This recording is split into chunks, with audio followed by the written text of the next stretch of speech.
एक राजा था जिसकी 7 पुत्रियां थी। सातों पुत्रियां बहुत सुंदर थी। जो छोटी पुत्री थी वो बहुत सुंदर थी और समझदार थी। उनकी नाम सुनैना थी। सभी बहनों से वो समझदार थी। राजा का पहली पत्नी को मृत्यु हो गई थी। माँ का मृत्यु के समय सातों पुत्रियां बहुत छोटी थी। सातों पुत्रियां का पोषण पालन राजा पर आ गई थी। राजा अपना सभी राजकुमारियों से बहुत प्यार करता था। वो बहुत अच्छे से देखभाल करता था। अपना सातों पुत्रियों को माता और पिता को दोनों को प्यार देते थे। राजा चाहता था कि राजकुमारियों के ना लगे कि उनकी माता नहीं है। अच्छा अच्छा कपड़ा और अच्छा अच्छा पर पकवान को प्रबंध करता। बेटियों को अच्छा से पोषण पालन करने का कोशिश करता था। धीरे धीरे बेटियां बड़ी होने लगी। अपना पिता राजा महाराजा का लिए भोजन बनाकर रख देती थी। जब राजा अपना मंत्रियों के साथ राजधानी से बाहर जाता था, राजा का खाने के लिए उनकी बेटी खाना भेज देती थी। धीरे धीरे समय बीत रहा था।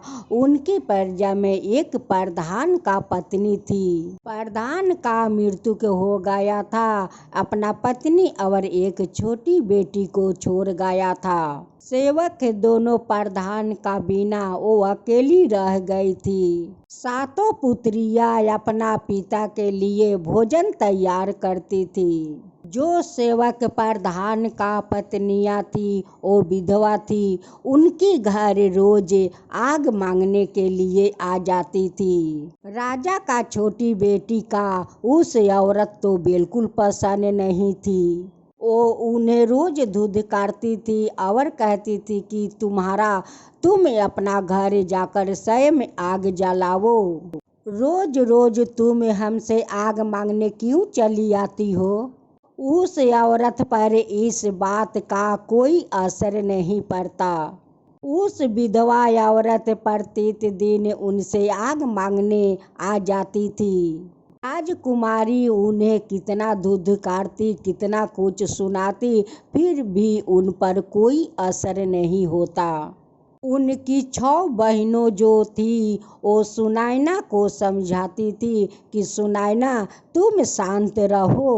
वो विधवा है, हम लोग थोड़ी सी आग दे देंगे या वो जला लेगी तो क्या हो जाएगा।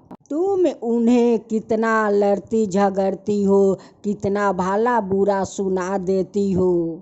उनमें क्या कसूर है? वो थोड़ी सी आग आकर हम लोग के चूल्हे से तो मांगती है, और क्या मांगती है?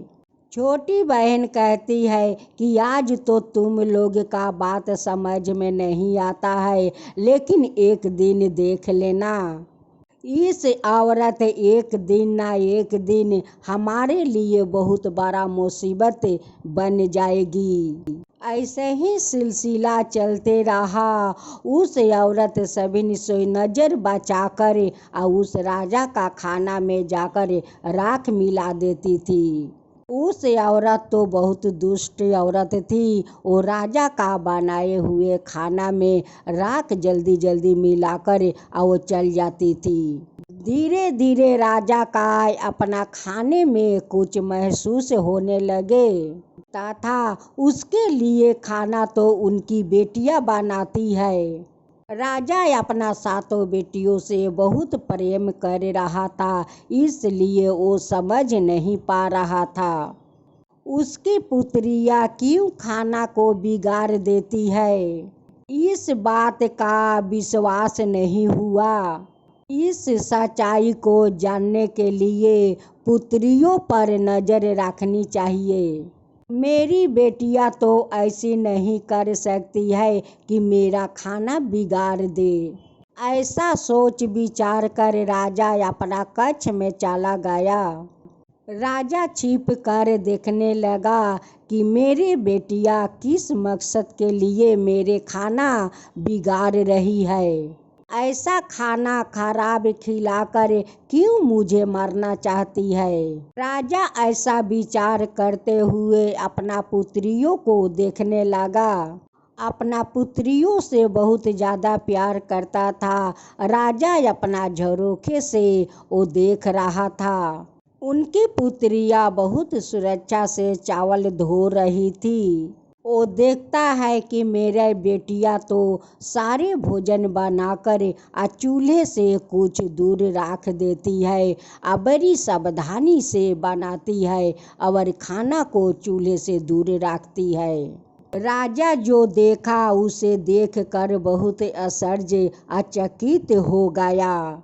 राजा ने देखा कि उस प्रधान के विधवा पत्नी घर पर आग मांगने आई। सुनैना उसे देखकर उसे खरी खोटी सुनाने लगी।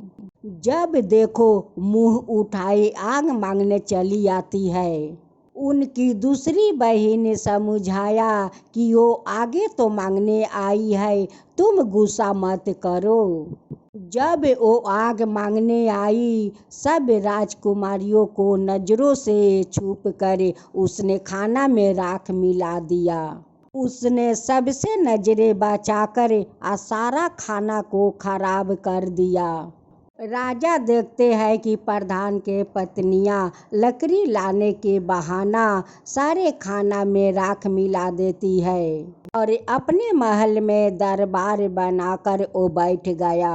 राजा शीघ्र अपना आदमियों को भेजकर बोला कि जाओ प्रधान को पत्नियों को मेरे सामने उपस्थित करो। राजा आप मुझे माफ़ कर दीजिए, मैं तो खेल खेल रहा हूँ। मैं तो यही देखना चाहता हूँ कि आप कितना चतुर चालाक है, इस समस्या को कैसे आप समाधान करते हैं। आप तो अन्याय का बहुत समझदार से समाधान करते हैं। इस तरह उस औरत ने राजा को अपनी मीठे मीठे बातों में उलझा दी। राजा उनकी बातें सुनकर उन पर अत्यंत प्रसन्न हो गया। राजा उन्हें अन्याय देने के जगह उन्हें तो रानी बनाने के लिए अपना निर्णय ले लिया। राजा उसे विवाह कर लिया। अब तो प्रधान के मंत्री उस महल में रानी बनकर आ गई। अब तो वो विधवा से रानी बन गई। अब तो नई रानी। राजा का पहला पत्नियों को सातों बेटी से नफरत करने लगी और घृणा करने लगी। वो चाहती थी कि कैसे भी सातों बेटियां इस महल से निकल जाए। सातों बेटियों को निकालने के लिए नए नए साजिशों सजाने लगी और विचार करने लगी। अब इनको निकाल देने के बाद इस सब राजबारी धन सब मेरी हो जाएगी। मैं और मेरी पुत्रियों राज करेगी। वो चाहती थी कि मेरे पुत्री इस राजमहल में राजकुमारी का तरह बनकर रहे। वो चाहती थी कि मेरे पुत्री को सम्मान मिले, लेकिन राजा अपना सातों पुत्री को बहुत प्यार करते थे। राजा अपना पुत्रियों को बिल्कुल वो दुख में नहीं देख सकता था। दूसरी रानी उस राजा का हर हाल में उन्हें दुखित रखना चाहती थी। हमेशा नई रानी अपना राजा को उस काम में उलझाए रखती थी और वो सातों बेटी को खाने पीने का बहुत तकलीफ देती थी। उन्हें थोड़ा थोड़ा खाना देती थी और सारे सुख सुविधाओं को वो कम करते जाती थी। सातों बहनों पर हर प्रकार से दुखों को पहाड़ टूट पड़ा। प्रधान का पत्नी वो छोटी बेटी को हर तरह सुख सुविधा देने लगी। उसने अपना बेटियों को राजकुमारी का तरह रहने के लिए उत्सुक करती है और कहती है कि तुम राजकुमारी का तरह रहो। अपने बेटी के लिए अच्छे अच्छे कपड़ा पहनाती, अच्छे अच्छे खाना बनाकर खिलाती, अच्छे अच्छे सब चीज़ों को उनकी पूर्ति करती।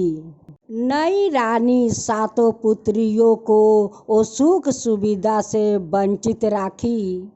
एक दिन सातों बहनों बहुत दुखित थी। वो बाहर जाकर सातों बहना अपना माँ को समाधि पर बैठकर रोने लगी। इस तरह है अपना माँ से कहने लगी कि माँ, अपना सातों पुत्रियों को इस तरह लाचार बेबस तुम नहीं देखती हो। हम सब कितनी बेबस है, हम सब कितनी भूखी है, हम सब भूखे प्यासे तड़प रहे हैं। माँ, हम लोग अब क्या करें। इसी तरह है वो लोग जब दुखित होते तब अपना माँ का समाधि पर चले जाते और अपना माँ से सारे दुखड़ा कहते। जब सातों बहनें माँ का समाधि पर बैठकर वो रो रही थी, सिसकियाँ भर रही थी, तभी न देखती है कि उस समाधि पर एक अनार का गाछ हो गया है। जल्दी से उस गाछ में स्वादिष्ट फल लद गया। सभी बहनों उस फल को खाकर अपना भूखों को शांत करने लगी। जब उनकी सौतेला माँ पर्याप्त उन्हें खाने के लिए नहीं देती, इस तरह है अपना माँ का समाधि पर आकर उस अनार को खाकर अपना भूखों को शांत करने लगी। इस तरह है सौतेला माँ का घटिया खाना वो लोग खाना बंद कर दिया। अनार का फल खाकर वो लोग जीवित रहने लगे। उस अनार से जितना अधिक फल तोड़ा जाता था, उसका दूसरा दिन उससे ज़्यादा उसमें फल पके हुए और ताजे फल लग जाता था। अब तो सौतेला माँ सोचने लगी कि इस सातों बहनों को तो मैं खाने के लिए नहीं देता हूँ, वो लोग नहीं खाती है। ये सातों का मैं इतने खाने के कष्ट दे रही हूँ, फिर भी ये सातों कैसे इतना सुंदर लग रही है। ये लोग तो बीमार भी नहीं हो रही है, ये लोग तो दिन पर दिन इतना सुंदर बनती जा रही है।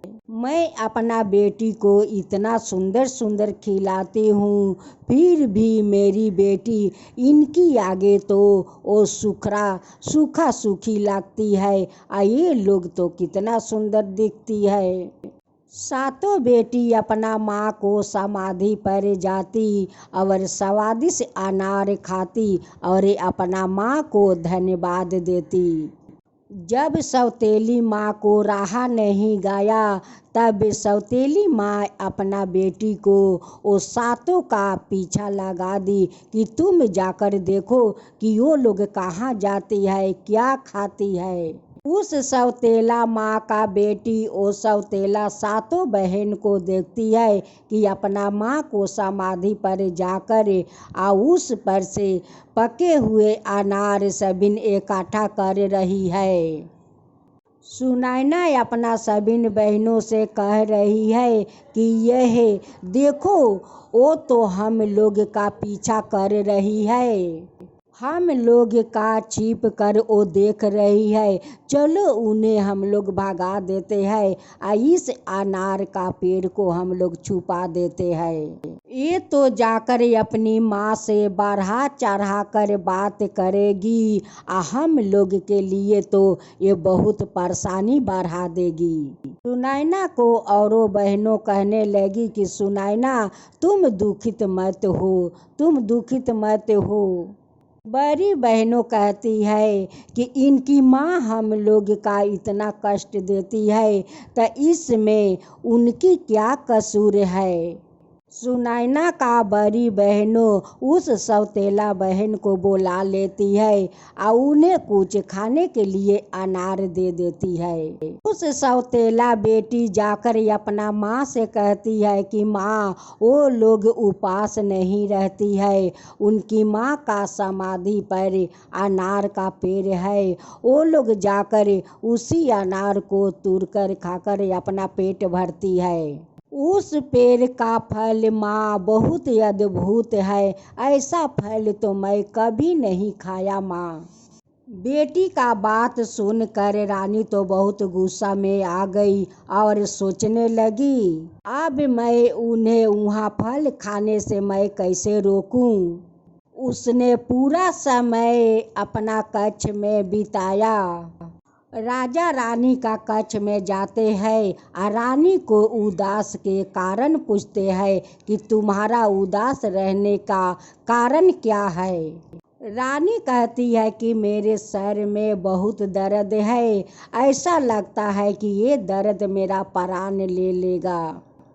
अगर मेरा सर का दर्द ठीक हो सकता है तो तुम्हारा पहली पत्नी का समाधि पर उस अनार का पेड़ है, उसी अनार का पेड़ के कारण मेरा सर में दर्द है। अगर उस अनार का उखाड़ कर उसकी जड़ और पाता को गर्म करते हुए मेरे माथे को मालिश किया जाए तो मेरा सर का दर्द ठीक हो सकता है। राजा अपना रानी को बात सुनकर उसी समय राजा अपना आदमी को बैठाता है और कहता है कि मेरे पत्नी को समाधि पर जो अनार का पेड़ है उसे पेड़ को उखाड़ कर पाता सुधे मेरे सामने ले आओ। उस सेवक राजा को आज्ञा को पालन किया और वो जाकर शीघ्र अनार को पेड़ पत्ते सुधे और शिकर सुधे उखाड़ कर उनके सामने ले आया। जैसे उस रानी बोली थी वैसे ही राजा करवाया। उस शिकर और पत्तों को पानी में उबलवा दिया। उसी से रानी को सिर को मालिश करवाया गया और सेवन करवाया गया। उस गरूर घमंडी रानी कहती है कि मैं बिल्कुल ठीक हो गई हूँ, मैं बिल्कुल अच्छी हो गई हूँ। जब सातों बहनें अपना माँ को समाधि पर जाती है और देखती है कि वो सुंदर पेड़ अनार का वहाँ से तो गायब हो गया है। देख कर सातों बहनें बहुत परेशान हो गई और वहीं पर रोने लगी। सातों बहनें सोचने लगी कि अब तो माँ का समाधि पर अनार नहीं है, अब हम लोग क्या खाएंगे। तो बहनें रोते रोते दुखित हो गई और अपना माँ से प्रार्थना करने लगी। तभी न देखती है कि उस समाधि पर एक छोटा सा तालाब बन गया है। ऐसे उस तालाब में सफ़ेद मलाई और उस सफ़ेद मलाई बिस्कुट बन गया। बहुत आश्चर्य होकर देखा और देख कर सभी बहनों बहुत खुशी हो गई। जो बिस्कुट लेकर सभी बहनें खाने लगी और बहुत स्वादिष्ट थी, वो सभी बहनों उस बिस्कुट को बड़ी स्वादिष्ट से खाने लगी। इस तरह वो लोग रहने लगी। जब सातों बहनें वो समाधि पर जाते हैं तो उस तालाब में वो सफ़ेद मलाई के तरह बन जाता है और उस मलाई बिस्कुट का रूप ले लेता है। उसी बिस्कुट को खाकर वो लोग अपना भूख को शांत करती है। उस दुष्ट रानी और घमंडी वो अपना बेटी से कहती है कि यहाँ पर क्या हो रहा है। वो लोग तो पहले की जैसी वो लोग रहती है। मैं तो उस समाधि पर जो अनार था उसे तो मैं उखड़वा कर फेंकवा दी, लेकिन ये सारे बेटियों तो दुखित नहीं रहती है, ये तो बहुत खुशी खुशी रहती है। मैं अपना बेटी को इतना अच्छी अच्छी भोजन खिलाती हूँ, फिर मेरी बेटी को सुक्ति लगी रहती है। आई सातों को तो चेहरा कितना सुंदर होते जा रहे हैं। घमंडी रानी अपना पुत्री से कहती है कि इस सातों पर तू नजर रख, देख क्या मजरा है। सौतेला माँ का बेटी छुप छुप कर देख रही है, देखती है कि अपना माँ को समाधि पर जाकर वो लोग तो स्वादी से बिस्कुट खा रही है। सुनैना अपना बहनों से कहती है कि ये लड़की फिर दोबारा आकर हम लोग पर नजर रख रही है। सुनैना अपना सभी बहनों से कहने लगी कि इस तालाब को हम लोग ढाक लेती हूँ, अगर इस बिस्कुट में से उन्हें खाने के लिए दिया गया तो वो जाकर अपनी दुष्ट माँ से कह देगी।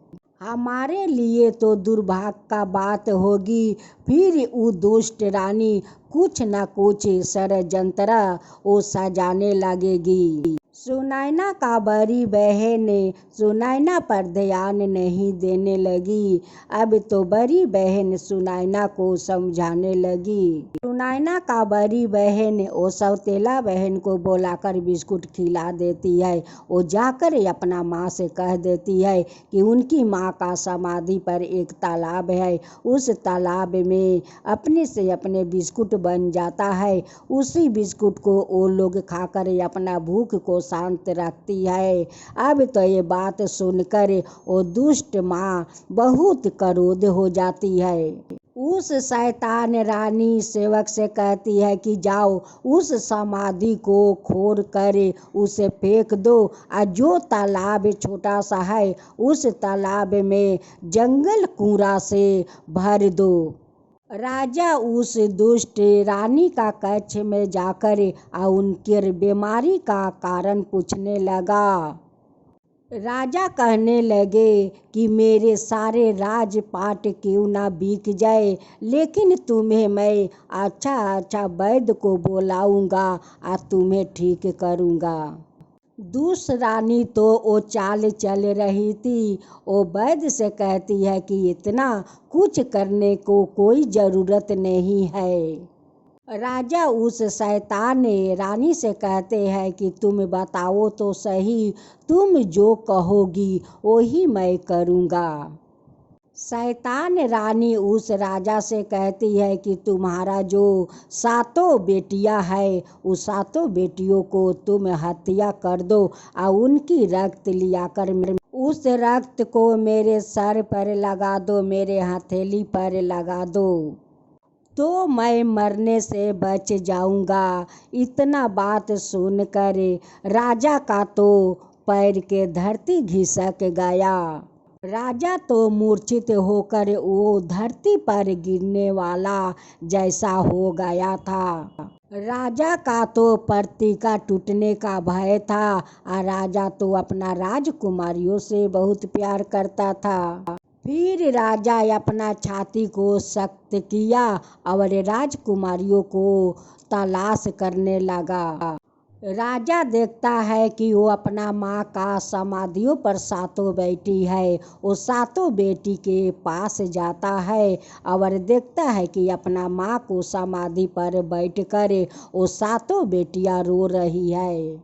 उस हालत में अपना सातों बेटी को देखकर राजा का तो बहुत दुख हुआ। वो तो अपना सातों बेटी से बहुत प्यार करता था। एक तरफ रानी और राजा का प्रतिज्ञा और दूसरे तरफ उनकी बेटी का जीवन। राजा का कुछ समझ में नहीं आ रहा था कि मैं क्या करूं ना करूं। वो सातों पुत्री से कहता है कि मेरे साथ तुम लोग बाहर जंगल में चलो। सातों पुत्रियां अपना पिता को बात मानकर अपना पिताजी के साथ चल दिया। पिताजी अपना सातों पुत्री को लेकर जंगल का तरफ चल दिया। राजा जंगल में आग लगा दिया और लगाकर कुछ चावलों पकाया। उस समय तो खाने का समय था। उस समय बहुत गर्मी था। सातों बहन खाना खाकर गहरी नींद में सो गई। राजा देखता है कि सातों बेटियां तो मेरी सो गई है। उस सातों से नज़र छुपाकर वहाँ से भाग गया। राजा अपना सोते हुए पुत्रियों को छोड़कर चला गया, लेकिन सोच कर बहुत खुश हो रहा था कि जाके मेरे सातों पुत्रियां जहाँ भी रहेगी वहाँ पर जीवित तो रहेगी। अपनी सौतेली माँ का अत्याचार से तो वो बची रहेगी, वो लोग कहीं जाकर अपना जीवन बिता लेगी। राजा भगवान से प्रार्थना करते हैं कि हे भगवान, मेरे पुत्रियों को जानवर को खाने से मेरा पुत्रियों को आप बचा लीजिए। राजा भगवान से बार बार प्रार्थना करने लगा कि हे भगवान, मेरा पुत्रियों को जानवर से रक्षा कीजिए, रक्षा कीजिए हे भगवान। कह कर राजा वहाँ से चले आए। आते आते देखता है कि एक हिरन है, उसी हिरन को शिकार करते हैं और उसी हिरन का खून लेकर महल में राजा आते हैं। राजा उस शैतान रानी का सिर पर खून लगा दिया, हथेली पर लगा दिया। उस सौतेला रानी सोच रही है कि सचमुच राजा अपना बेटी का खून मेरे सर पर लगा रहे हैं। रानी राजा से कहती है कि मैं अब बिल्कुल ठीक हूँ। उधर सातों बेटी का जब जंगल में आँख खुला, जब सातों बेटी का आँख खुला तो सातों बेटी उस घनघोर जंगल में वो लोग अकेले पाया।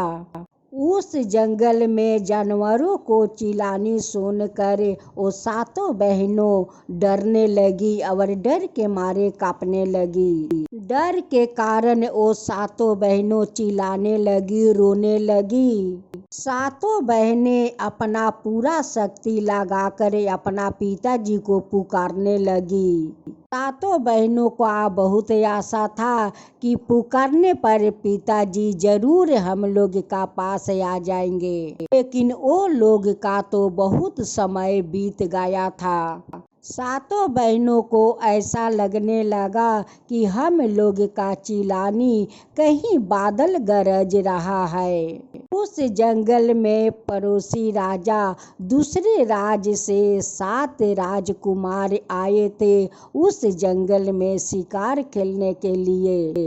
जब कि सातों राजकुमार अपना घर लौट रहे थे, तब इन छोटा राजकुमार अपना सबिन भाई को रोकते हैं और कहते हैं कि इस जंगल में किसी न किसी तो यहाँ पर फंसे हुए हैं। छोटे राजकुमार कहने लगे कि कोई तो रो रहा है, हम लोग का पुकार रहा है।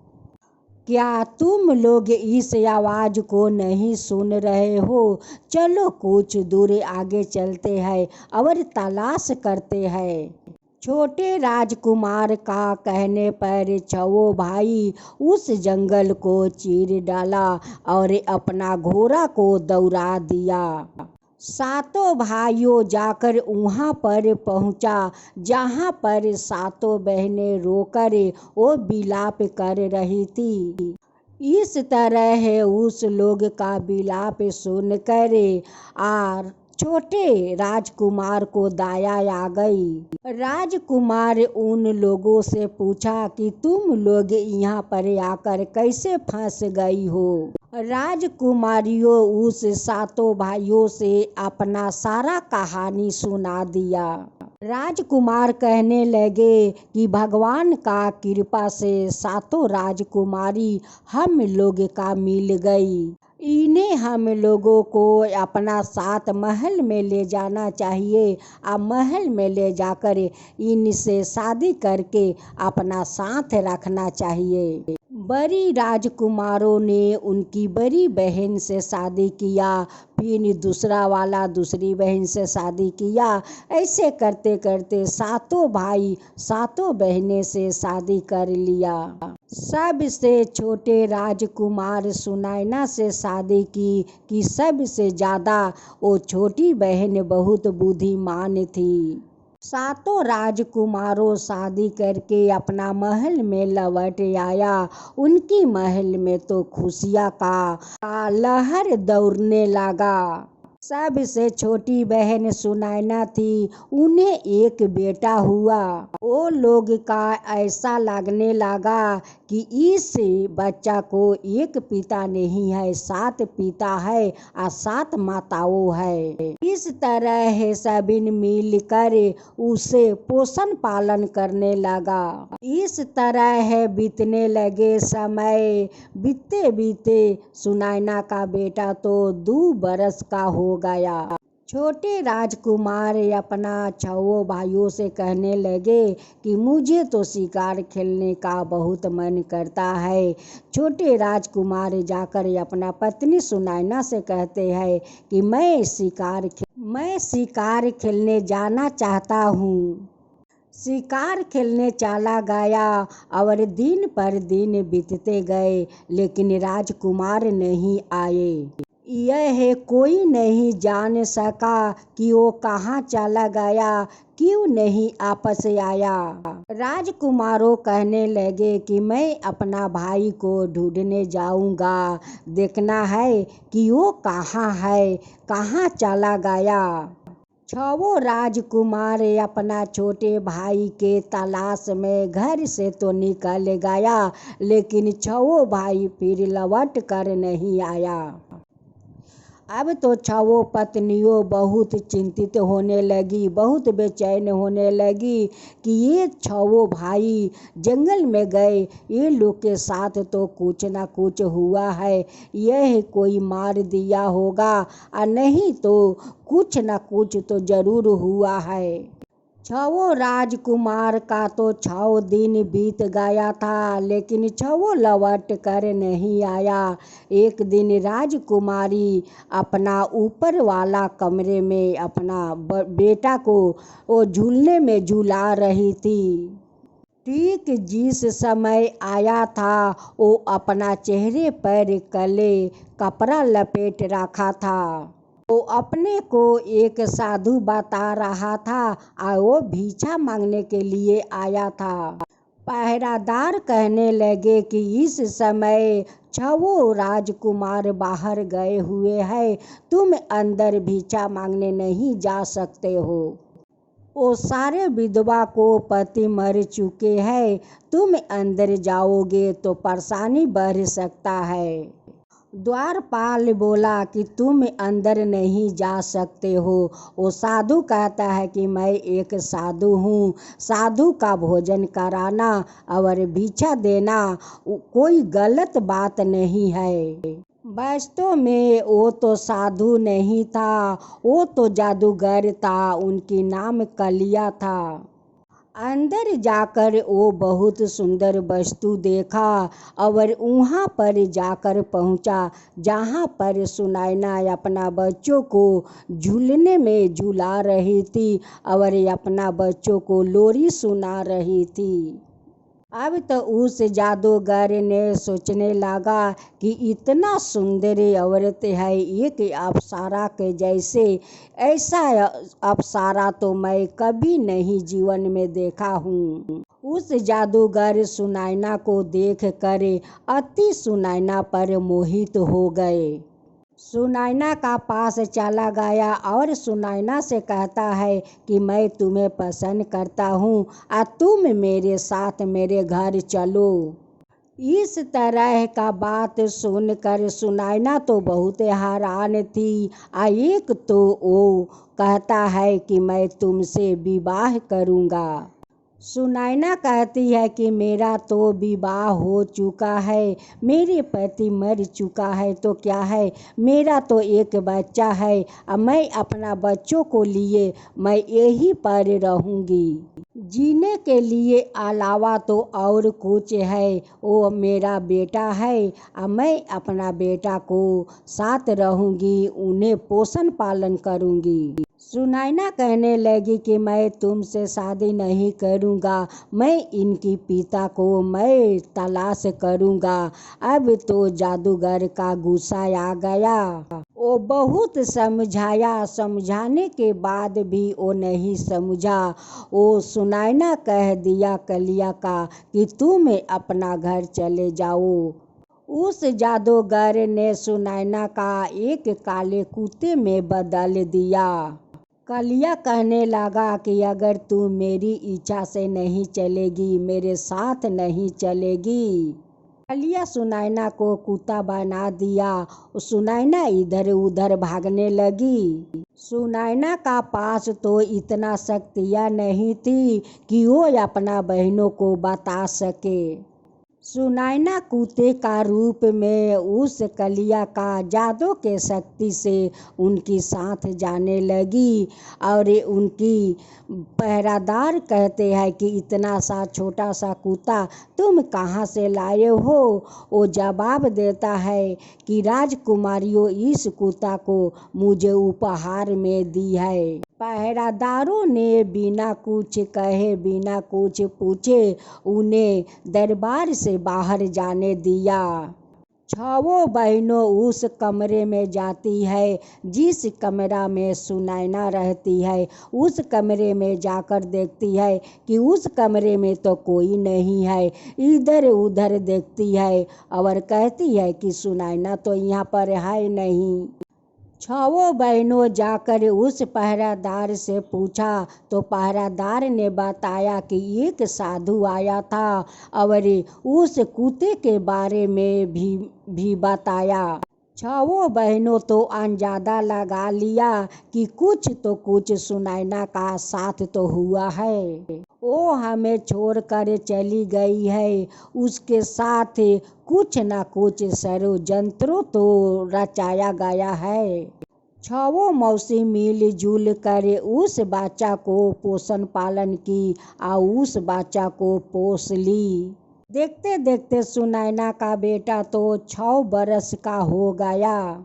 जब उनकी छहों मौसी उनकी ताऊ जी के बारे में और पिताजी के बारे में सारा इतिहास बताई तो राजकुमार उस ताऊ जी के लिए और पिताजी के लिए बहुत उताहुल हो गया। राजकुमार संकल्प ले लिया कि मेरा जहाँ पर परिवार हो वहाँ पर से मैं ढूंढ कर ले आऊँगा। अपना छहों मौसियों को बताता है कि मेरा माता पिता मिल गया और ताऊ जी मिल गया तो मैं सब को लेकर इस महल में एक दिन आऊँगा। छहों मौसियों को संकल्प के बारे में पता लगा तो वो छोटे वो राजकुमार को सभी मिलकर रुकने लगी कि तुम मत जाओ। छहों मौसी कहने लगी कि बेटा जो जाने वाला था वो तो चला गया। अब हम लोग तुम्हें नहीं खोना चाहता हूँ। हम लोग तो अपना पतियों अपना बहनों को तो खो दिया, लेकिन हम लोग तुम्हें नहीं खोना चाहती हूँ बेटा, नहीं खोना चाहती हूँ। अगर तुम भी हम लोग से दूर चले जाओगे तो हम लोग रह कर क्या करेंगे और जिंदा रह कर क्या करेंगे बेटा।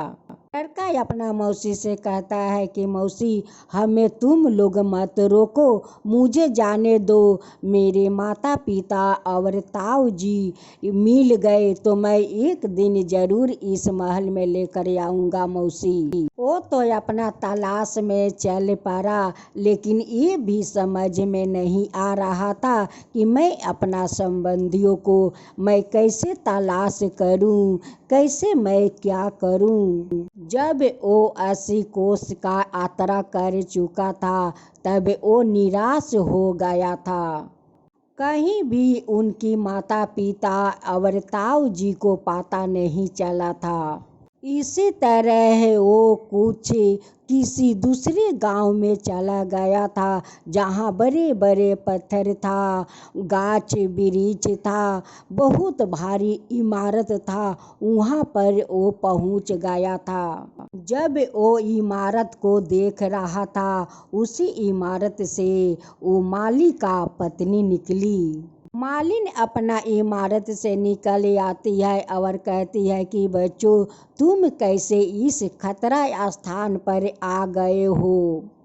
उस लड़का ने कहा कि मैं यहाँ पर अपना माता पिता को और ताऊ जी को ढूंढने आया हूँ। मेरी माँ को डेरा धमकाकर एक कुत्ता बनाकर अपना साथ ले गया है। उस मालिन ने कहा कि इस देश एक जादू है, यहाँ पर जितना कुछ दिखता है सब जादू के है, ये जादू का देश है। जो लोग उनकी बात का उल्लंघन करता है, उनकी बात नहीं मानता है, अपना जादू का शक्ति से वो पत्थर और पेड़ बना देता है। यहाँ पर जो तुम पेड़ पत्थर देख रहे हो वो सारे सब एक दिन जीवित प्राणी थे।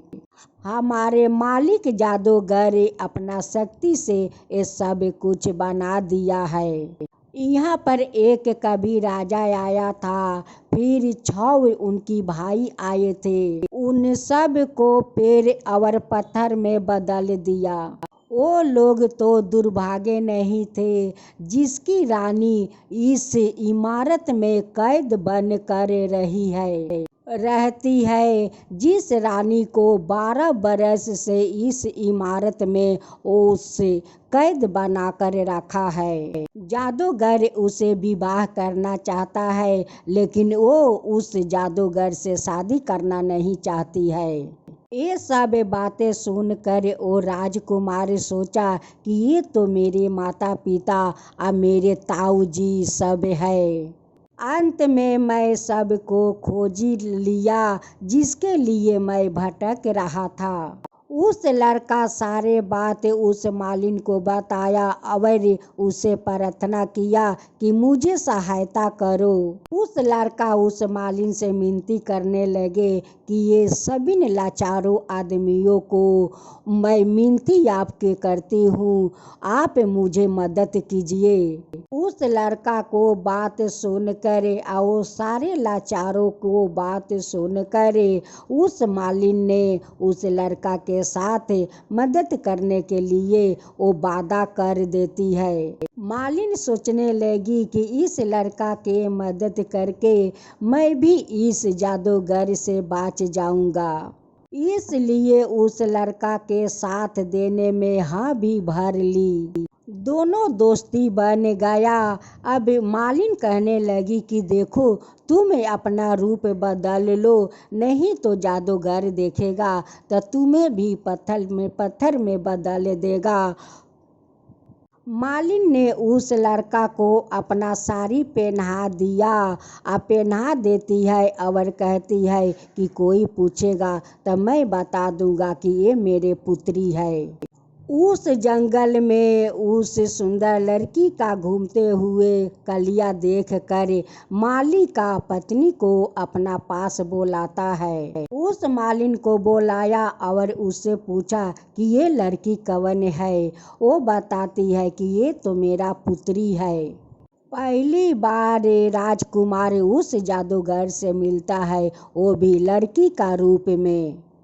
जादूगर कहता है कि तुम तो बहुत सुंदर हो, देखो मेरा उपहार लेकर उस इमारत में तुम जाओगी। जादूगर का बात सुनकर राजकुमार बहुत खुश हो गया कि मैं अपना माँ के लिए कोई उपहार लेकर जाऊंगा। राजकुमार जाकर उस सारे बात जादू का उस मालिन को बताया। मालिन तो मशहूरा किया कि तुम इसी भेष में तुम्हें रहना है। और राजकुमार कहते हैं कि इसी रूप में मैं रहूँगा और मैं अपना माँ के साथ मिलूँगा। राजकुमार का हाथ में एक अंगूठी था, उस अंगूठी पर एक नाम लिखा था। जब राजकुमार छोटा था तब उनकी माँ उनकी अंगुली में पहना दी थी। जब राजकुमार बड़ा हो गया तो उनकी मौसी उस अंगूठी को कटवा कर और उनकी अंगुली के माप बनाकर उनकी अंगुली में पहना दिया। मालिन राजकुमार से कहती है कि ऐसा कुछ तुम इस गुलदस्ते में रख दो कि उस चीज में तुम्हारा पहचान होगा, क्योंकि बिना समस्या का कोई संभव नहीं होगा। जादूगर अपना शक्ति से हमेशा उस सुनैना पर वो नजर रखता था। राजकुमार का अपना माँ तक गुलदस्ता पहुँचाने का एक मौका मिल गया था। रोज जादूगर एक गुलदस्ता देता और उस मालिन का पुत्री से कहता कि जाओ उस इमारत में रानी को जाकर इस गुलदस्ता दिया। वो एक दासी उस राजकुमारी का कमरे में हमेशा रहती थी। एक दिन राजकुमार को किस्मत अच्छा था कि उनकी साथ मिल गया। उस कमरे में उनकी माँ के सिवा और कोई नहीं था। राजकुमार अपना अंगूठी को निकाल कर उस गुलदस्ते में बांध दिया और उस गुलदस्ता ले जाकर अपना माँ को चरणों में रख दिया। उस गुलदस्ते से अंगूठी गिरकर आवाज होता है। जब उस राजकुमारी उस गुलदस्ते के तरफ देखती है तो कहती है कि कौन ऐसा चीज है कि आवाज आ रहा है। जब सुनैना उस गुलदस्ते में अंगूठी बंधे हुए देखी तो उस राजकुमारी का तरफ देखने लगी। राजकुमारी का रूप में उनकी बेटा राजकुमार था। राजकुमार कहने लगा कि आपका बहुत खोजने पर तब जाकर आपको मैं पाया हूँ। अपना माँ से सारे बात बताता है कि उस दुष्कलिया से मैं अपना माता पिता और ताऊ जी को बचा कर ले जाऊंगा। सुनैना अपना बेटे से सारे बात बताती है कि उस दुष्ट कलिया मुझसे शादी करना चाहता है। जब उसे मैं माना कर दिया कि मैं तुमसे शादी नहीं करूँगा, वो हमेशा ये सारे पत्थर को दरवाजे को बंद करके रखता है। राजकुमार अपना माँ से कहता है कि माँ, इतना दिन तो इस दुष्ट कलिया के साथ रहकर कठोरता से बात की है, क्रोध से बात की है। अब तुम उस कलिया से तुम नरम नरम बात करो। बेटा माँ से कहता है कि माँ, तुम कलिया से बोलो कि मैं तुमसे शादी करने के लिए तैयार हूँ। अब तो इधर माँ बेटा अपना षड्यंत्रों सजा रहा था। उनकी बेटा कहते हैं कि माँ, तुम दुष्कलिया से प्रेम से बात करो, शादी के हाँ करो और उनसे पूछो कि उनकी प्राण किस में रहती है, उनकी प्राण किस में रहती है, वो प्राण के बारे में तुम उससे पता लगाओ। कलिया अपना महल में बुला कर ले जाता है सुनैना को। सुनैना कहती है कि इतना जल्दी क्या है, उनसे और कुछ दोस्ती बनाना चाहिए और कुछ दिन समय लेना चाहिए। सुनैना उस कलिया से कहती है कि क्या आप पूरी तरह से अमर हो, यह आप कभी आपको मृत्यु नहीं होगा। कलिया कहता है कि तुम यह सब क्यों पूछ रही हो। और सुनैना कहती है कि शादी करने से पहले आपको बारे में तो मुझे सब कुछ तो जानना होगा, सब कुछ तो जानना होगा, तभी तो हम दोनों को विवाह होगा। सुनैना कहती है कि अगर कोई आपके ऊपर कोई कुछ करे तो उसे मैं कैसे अटकाऊंगा, कैसे संभालूंगा, उस लिए तो सब कुछ जानना है। ऐसे तो मैं पहला पति को खो चुका हूँ, मेरा पुत्रों को खो चुका हूँ, और आपके शादी करने के बाद अगर आपका खो दूंगा मेरा क्या होगा, उस लिए तो मुझे आपके लिए सब कुछ जानना होगा। कलिया कहता है कि हाँ, मैं तो ऐसी नहीं हूँ। एक गोला है, उस गोला का बगल में बहुत सारा ताल का गाछ है। घेरे के वहाँ पर 6 तालाब है कि 6 तालाब का पानी उसका ऊपर गिरता है। जो एक हल्के छोटे तालाब है, उसी तालाब में एक पिंजरा है, उसी पिंजरा में एक तोता है। उसी तोता का जीवन पर मेरा जीवन निर्भर है, उसी तोता में मेरा प्राण है। उस तोता का मरने पर मेरा मृत्यु होगा। उस तोता को तो मैं बहुत सुरक्षित रखा हूँ, उस तोता को कुछ नहीं होना चाहिए। जो कोई उस जगह पर जाएगा वहाँ पर वो उसको मार दिया जाएगा।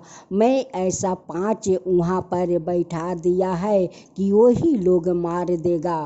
सुनैना अपना बेटा को उस तोते के बारे में बता देती है। उस खतरा का बारे में सुनकर सुनैना अपना पुत्रा से कहती है कि उस तोता के बारे में बेटा तुम छोड़ दो, उस तोता के बारे में तुम मत सोचो बेटा, मत सोचो, उस तोता को छोड़ दो। रानी का बेटा कहते हैं कि माँ तुम डरो मत, जब तक मैं अपना पिताजी को ताऊ जी को उस जादूगर से नहीं छुड़ा लेता हूँ तब तक मैं अस्थिर नहीं रहूँगा माँ। मैं जल्दी वापस आऊँगा माँ।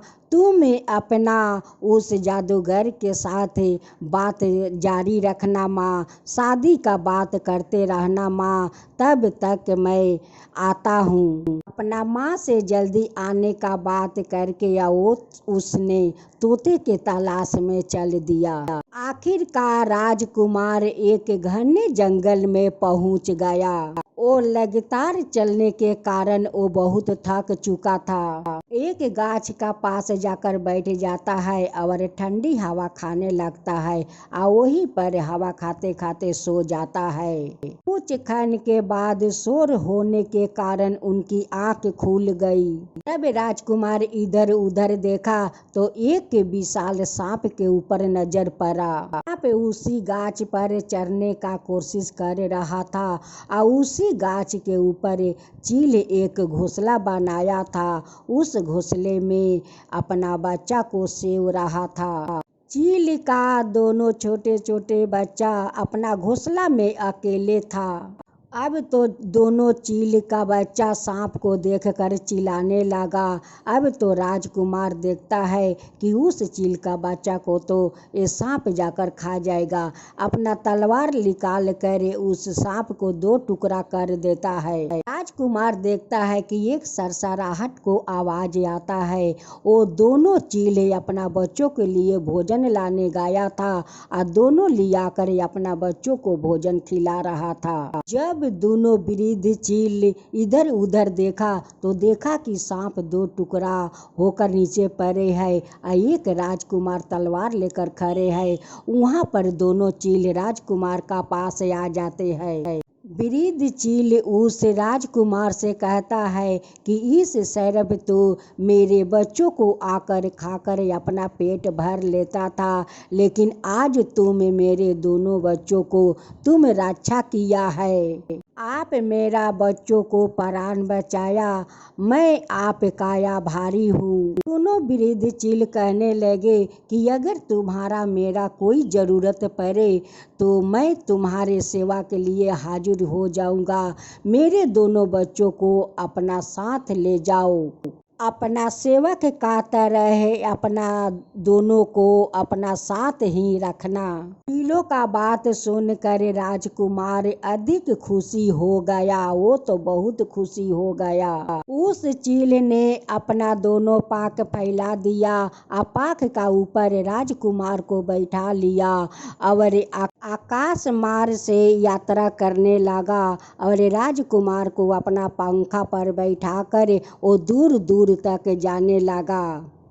6 तालाब का नीचे जो तालाब था, आखिरकार राजकुमार उस तालाब तक पहुंची गया और उस तोता को पिंजरा तक जाकर उस तोता को उसमें से निकाल लेता है और निकाल कर एक कपड़े में लपेट कर उस चील का पंख पर बैठ जाता है।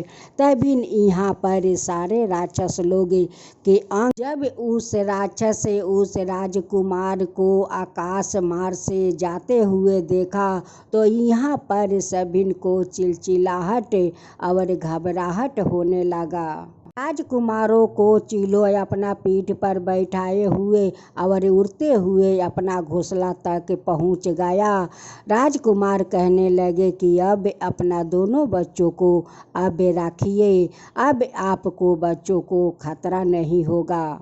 अगर फिर से इन्हें मुझे ज़रूरत पड़ा तो मैं ज़रूर इन्हें अपना पास बुला लूँगा। राजकुमार उसी तोते के साथ उस इमारत के नीचे बागान में खेल रहा था। उसी इमारत से कलिया एक झरोखे से देखता है कि राजकुमार तोता के साथ खेल रहा है। कलिया उस राजकुमार के पास पहुंचता है और कहता है कि बच्चों, इस तोते को तुम कहाँ से लाए हो? कलिया कहता है कि इस तोते के बदले में मैं तुम्हें बहुत सारा धन दूंगी। राजकुमार बोल दिया कि मैं इस तोता को तुम्हें नहीं दूंगा। राजकुमार कहने लगा कि ये कई सालों से मेरे प्रिय पंछी है। कलिया कहने लगा कि तुम तो तोता दोगे नहीं, बताओ इसके बदले में तुम्हारा क्या चाहिए? राजकुमार कहने लगा कि साहब, मैं इस तोता को नहीं बेचूंगा। अब तो कलिया बहुत डर के मारे भयभीत हो गया। कलिया कहता है कि इसके बदले में मेरे से तुम कुछ भी ले सकते हो, लेकिन इस तोता को मुझे दे दो। राजकुमार कहने लगा कि अगर तुम इसके बारे में मुझे कुछ देना ही चाहते हो तो मैं तुम्हें इस तोता को दे दूंगा। राजकुमार का बात सुनते हुए जादूगर बहुत खुश हो गया और बोला कि बताओ तुम्हें क्या चाहिए? राजकुमार कहता है कि जो 7 राजाओं के तुम पत्थर और वृक्ष बनाया हो उसे पहले मुक्त कर दो, मैं इसे तोता को दे दूंगा। जादूगर कहता है कि ठीक है, तुम्हारा इच्छा पूरा होगी, लेकिन मुझे तुम तोता को दे दो। कलिया उस 6 राजा को अपना रूप में ले आया। राजकुमार कहने लगे कि इतना जल्दी क्या है, तुम जितना लोग को अपना कैद में रखा है उन सब को तुम आजाद कर दो। जादूगर अपना छड़ी घुमाया और जितना पत्थर और वृक्ष को वो बना दिया था वो सारे पत्थर और वृक्ष अपना रूप में मनुष्य रूप में आ गया। जितना वो पत्थर वृक्ष बनाया था वो सारे मनुष्य अपना रूप में आ गया। चारों तरफ खाली मनुष्य मनुष्य दिखने लगा। जितना आदमी, जानवर, घोड़ा, हाथी, जितना सेवक, नौकर, चाकर जितना था सब इन लोग अपना रूप में आ गया। चारों दिगे चहक पहक लाग गया। कलिया राजकुमार के सामने हाथ जोड़ने लगा और बोला कि मुझे तोता दे दो। राजकुमार एक एक पैर, एक एक पंख उखाड़ फेंका। लाश में उनकी गर्दन मचोड़ दिया। कलिया को तो प्राण निकल चुका था। वो राजकुमार अपना वो छोटे राजा जाकर अपना सुनैना पत्नी को उस इमारत से निकाल लियाते हैं। राजकुमार सभी माता पिता ताऊ को लेकर अपना महल लौट जाते हैं। सारा लोग अपना अपना घर लौट कर चले जाते हैं। राजकुमार उस कलिया जादूगर से सभी को आजाद कर दिया।